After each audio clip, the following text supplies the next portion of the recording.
Viral seorang emak-emak membawa spanduk yang memprotes aktivitas pabrik kelapa sawit saat kunjungan Presiden Jokowi di Pasar Glugur di Rantau Prapat, Kabupaten Labuhan Batu, Sumatera Utara pada Jumat 15 Maret 2024 lalu.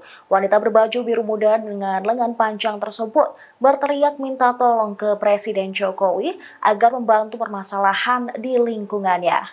Dia membawa poster bertuliskan "Kami mau sehat, tidak dicemari". Emak-emak yang tidak diketahui namanya tersebut memprotes aktivitas sebuah pabrik kelapa sawit yang dinilai mencemari lingkungannya. Dia berteriak meminta pertolongan dari Presiden Jokowi sambil berdiri membentangkan spanduk. Namun, tiba-tiba seorang pria berkemeja lengan panjang bercorak kotak-kotak merah langsung merampas spanduk tersebut. Warga sekitar yang berkerumun menyambut Jokowi pun langsung merekam kejadian ini. Salah satu videonya diunggah oleh akun X @Sutan_Mangara.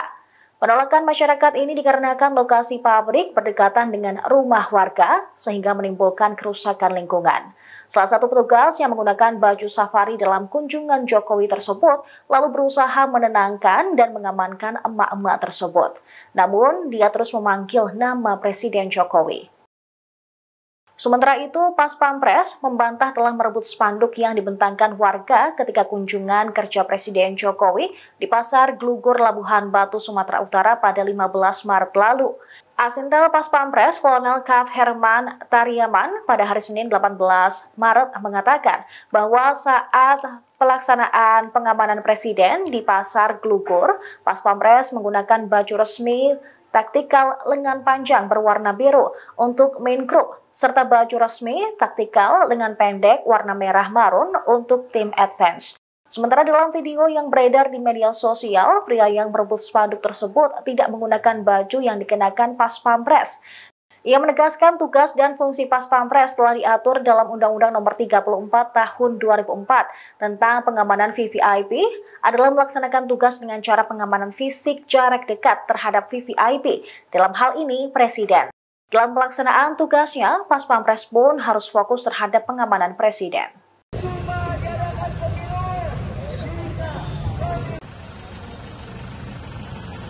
Polres Metro Jakarta Pusat mengerahkan ribuan personel guna mengamankan aksi demonstrasi di Komisi Pemilihan Umum dan juga Bawaslu RI oleh sejumlah elemen masyarakat.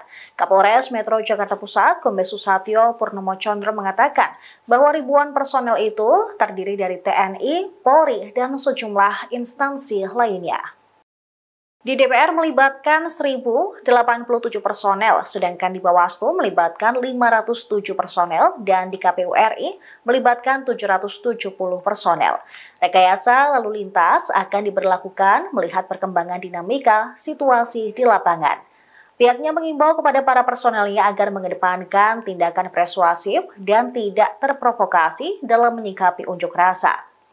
Berdasarkan pantauan Tribunnews.com, massa mulai berdatangan di depan kantor KPU RI sejak pukul 14 waktu Indonesia Barat. Terlihat pula kawat berduri terpasang di sepanjang depan kantor KPU untuk mengantisipasi demo memanas. Massa yang sudah datang terlihat membentangkan spanduk merah bertuliskan "Jokowi mundur". Mereka juga menolak kecurangan Pilpres yang dianggap merusak demokrasi dan konstitusi. Kemudian ada pula spanduk besar yang memperlihatkan foto Presiden Joko Widodo, Ketua KPU Hashim Asyari, Ketua Bawaslu Rahmat Bagja, hingga mantan Ketua Mahkamah Konstitusi Anwar Usman. Massa pendemo menilai mereka komplotan Jokowi yang merancang kecurangan pemilu 2024. Oleh sebab itu, mereka ingin agar Presiden Jokowi lengser, sementara ketiganya dipecat.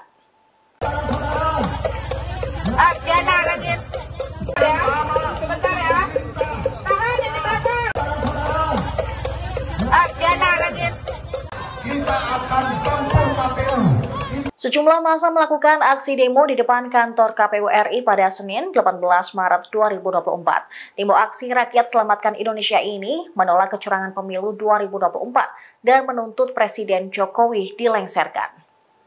Pantauan Tribunnews.com di lokasi, massa aksi melakukan long march dari Jalan Imam Bonjol atau tepatnya Taman Suropati Menteng, Jakarta Pusat. Terlihat massa membawa spanduk cukup panjang berwarna merah dengan tulisan Jokowi mundur.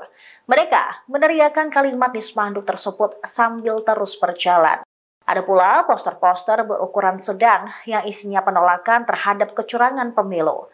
Mereka menduga kecurangan dilakukan pasangan calon nomor urut 2, Prabowo Subianto dan Gibran Raka Buming Raka. Oleh karena itu terlihat juga poster-poster bertuliskan kalimat diskualifikasi paslon curang. Kemudian ada pula spanduk besar yang memperlihatkan foto Presiden Joko Widodo, Ketua KPU Hashim Asyari, Ketua Bawaslu Rahmat Bagja, hingga mantan Ketua Mahkamah Konstitusi Anwar Usman. Massa pendemo menilai mereka merupakan komplotan Jokowi yang ikut merancang kecurangan pemilu 2024. Oleh sebab itu, mereka ingin agar Presiden Jokowi lengser, sementara ketiga orang lainnya dipecat.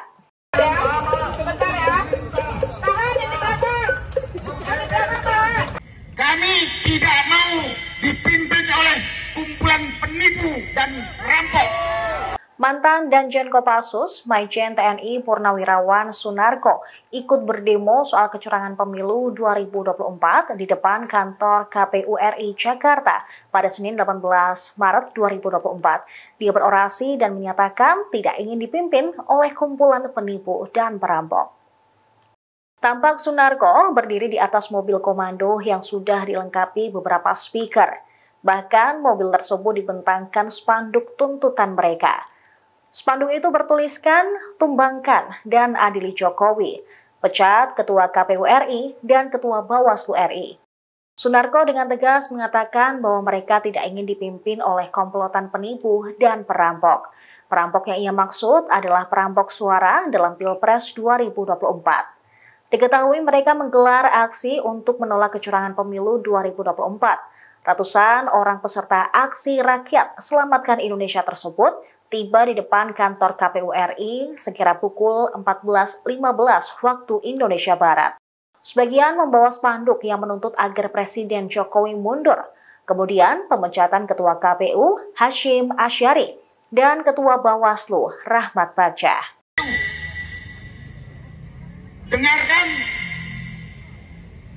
dan laksanakan 4 tuntutan kami. Kami tidak mau dipimpin oleh kumpulan penipu dan rampok. Kami tidak percaya kalau negara ini dikelola oleh penipu dan rampok akan menjadi lebih baik. Yang namanya rampok suara dan menipu-nipu aturan sudah kasat mata. Sudah kasat mata. Karena itu tadi kami menolak hasil Pilpres. Pasangan calon nomor 2427 berapa tuh? 871. Pasangan calon presiden dan calon wakil presiden nomor urut 2, Prabowo Subianto dan Gibran Raka Buming Raka menang dalam pemungutan suara ulang di luar negeri. Berdasarkan hasil rekapitulasi KPU RI, Prabowo Gibran unggul telak dengan perolehan 427.871 suara. Hal itu diketahui usai KPU RI merampungkan rekapitulasi penghitungan suara tingkat nasional di 128 wilayah panitia pemilihan luar negeri atau PPLN pada Senin 18 Maret. Ketua KPU RI Hashim Asyari membacakan langsung hasil rekapitulasi tersebut yang disaksikan oleh sejumlah saksi partai politik dan pasangan calon serta komisioner Bawaslu RI. Sementara itu, paslon nomor urut 1, Anies Baswedan dan Muhaimin Iskandar memperoleh suara sebesar 125.110. Kemudian, paslon nomor urut 3, Ganjar Pranowo dan Mahfud MD dengan perolehan 118.385 suara. Hashim Asyari mengatakan jumlah keseluruhan pengguna hak pilih dari daftar pemilih tetap, daftar pemilih tambahan, dan daftar pemilih khusus totalnya 687.978. Sementara itu, rincian suara sah sebanyak 671.366 dan suara tidak sah sebesar 16.612.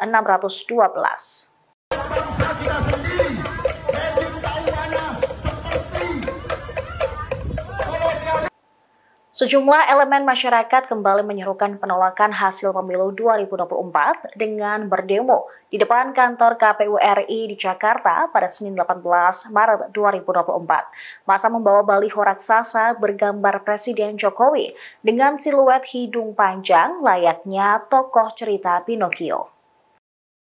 Spanduk tersebut bertuliskan tolak Pilpres curang, perusak konstitusi, penjahat demokrasi, lengserkan Jokowi.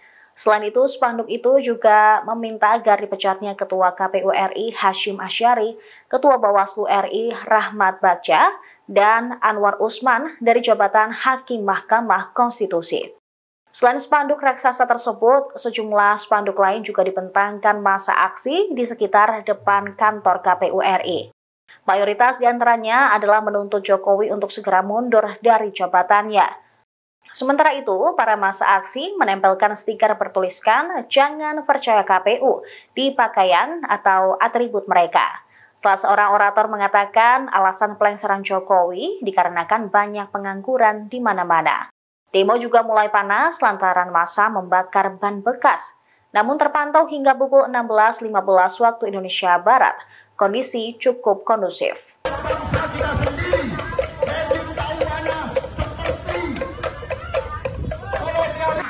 Lengserkan Jokowi! Lengserkan Jokowi! Lengserkan Jokowi! Kami tidak mau dipimpin oleh kumpulan penipu dan rampok.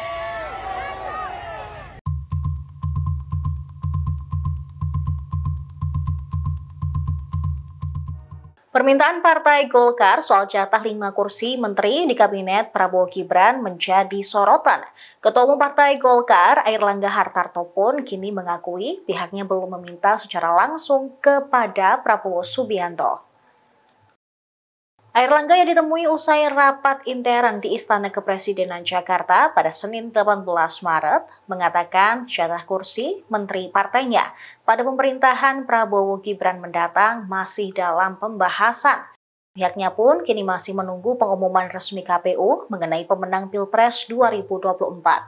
Airlangga mengatakan belum membahas dengan Prabowo dan juga Gibran mengenai kue menteri yang akan didapat Partai Golkar.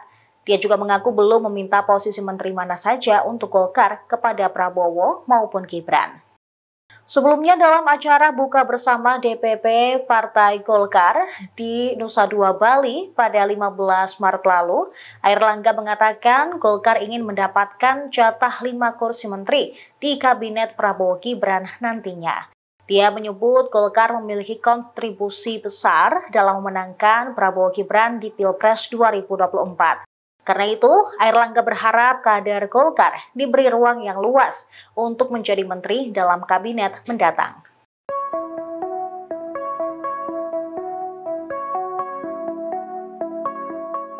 Tim kampanye nasional Prabowo Gibran menilai kubu Anies Baswedan dan Muhaimin Iskandar berlebihan lantaran menyiapkan 1.000 pengacara dalam menghadapi sengketa hasil Pilpres 2024 ke Mahkamah Konstitusi. Komandan tim EKO, yaitu Hukum dan Advokasi TKN Prabowo Gibran, mengatakan tidak mungkin semua pengacara tersebut bisa masuk ke dalam ruang sidang. Hinca Panjaitan menilai sah-sah saja jika kubu Amin menyiapkan banyak pengacara. Namun, dengan jumlah 1.000 tersebut dirasa hanya sekedar meramaikan sidang saja. Hinca mengklaim pihaknya juga telah menyiapkan puluhan tim kuasa hukum untuk menghadapi pengajuan sengketa tersebut. Semua pengacara yang dihadirkan TKN pun dinilai berkualitas. Pihaknya menunggu bukti yang bakal diajukan oleh tim kuasa hukum kubu Anies Muhaimin soal kecurangan pemilu 2024. Tim hukum nasional pasangan Anies Baswedan dan Muhaimin Iskandar diketahui sebelumnya mengklaim menyiapkan sekitar 1.000 pengacara untuk menghadapi gugatan Pilpres 2024 di Mahkamah Konstitusi. Sementara itu, kubu Ganjar Pranowo dan Mahfud MD mengatakan telah menyiapkan sebanyak 100 pengacara.